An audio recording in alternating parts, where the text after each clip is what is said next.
I'm Leah Dubs, and I'm a writer. That's it. I have a script today.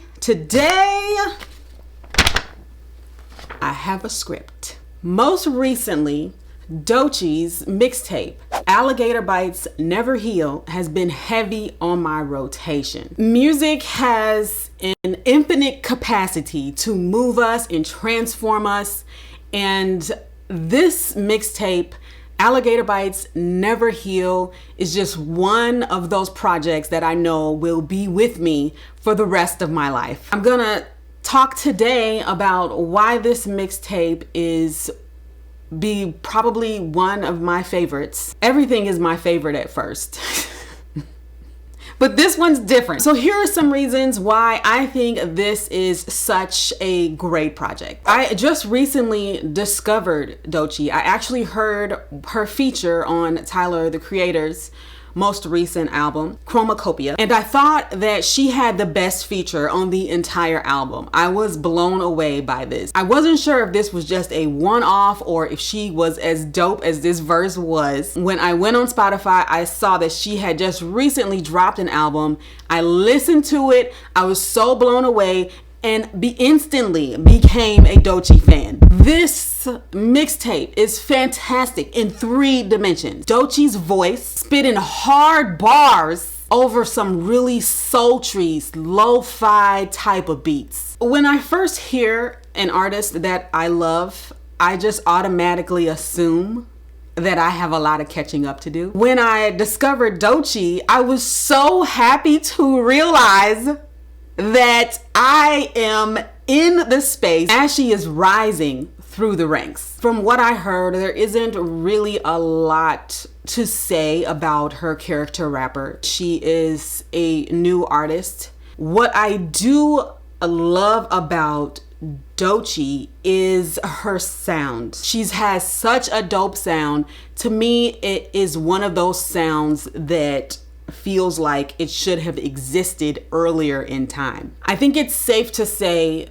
that Doechii has proven herself as a talented musician. And this mixtape really is a great example of how much versatility she exhibits, all while staying in her lane. She can rap hard hitting bars. She can go a little bit slower and more thoughtful. She can do the gregarious brag. She can do so much within her sound. So this mixtape has a lot of musical depth to it. I've listened to this as background music and foreground music. I've listened to this by myself and with someone else. I've sat down and read through the lyrics while listening. I've closed my eyes and just vibed to the beat. There's so many different ways to enjoy this album, so it makes sense that this music has been heavy on my rotation for the last month or so. It's rumored that she cites Missy Elliott as one of her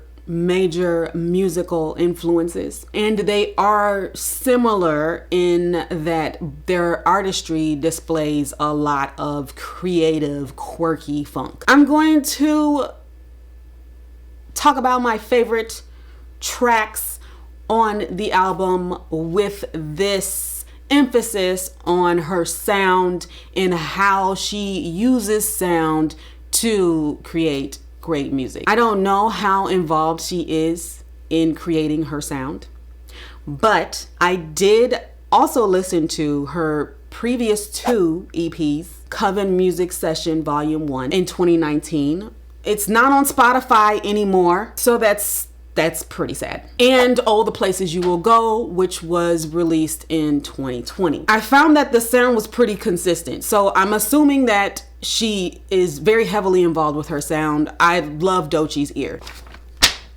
Number 1, BULLFROG. Now, when I heard this song, I was totally swept away into Doechii's world. I don't know how this kind of thing happens. This particular track sounds like a Doechii song. It sounds like her sound. I would probably describe it as some lo-fi, hip-hop, underground, I don't know, but it has a distinct sound, and this song, in my opinion, captures that sound really nicely. It piqued my interest because it was very different and I was really ready to hear more. The next track,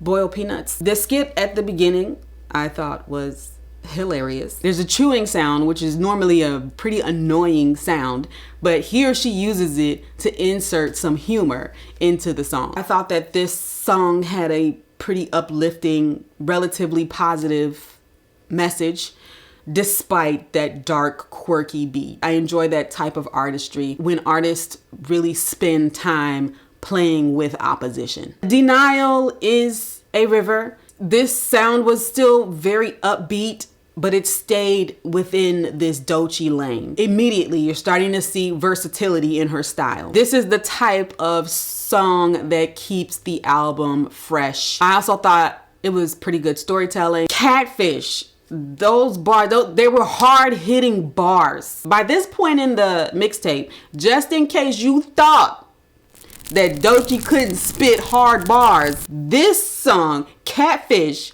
is the song to let you know. I think Catfish has the hardest bars out of every song on this mixtape. The next is Skip. All of my favorite tracks are the first 6 songs on this mixtape, and this is the last of that grouping of songs. I was really lucky to have all my favorite songs bunched together right away. As a listener, I felt like it was a mini hard-hitting album within the mixtape. Bloom is another one of my favorites, and this is a softer version. Again, I love when artists play with contrast. Bloom is such a different song. Even her voice is very soft. It sounds very far away, adding a dreamy feel to it. And this is so different than Catfish, and that she can do both of those that are seemingly on 2 very different ends and stay in this Doechii Sound lane. It's exciting as a fan because you are ready to hear more. I am so excited to see what she does with her music moving forward as she matures as a person and as an artist in the industry. Finally, Boom Bap. This is another song that's a great example of how she uses sound. There's a lot of noise in this song, for lack of a better word. It reminds me of Wu-Tang's 36 Chambers. I made a video about that and you should go watch it. One of the things that stood out to me about 36 Chambers is that it is very heavily grounded in that New York boom bap sound, and it has a lot of different noises going on around that sound, but they complement each other. It doesn't sound like noise. So this song, I think, is a good example of that for Doechii. These noises, and she even at one point says, well, what the fuck is it? Because you don't really know what it is, but it's somehow melodic and it is entertaining.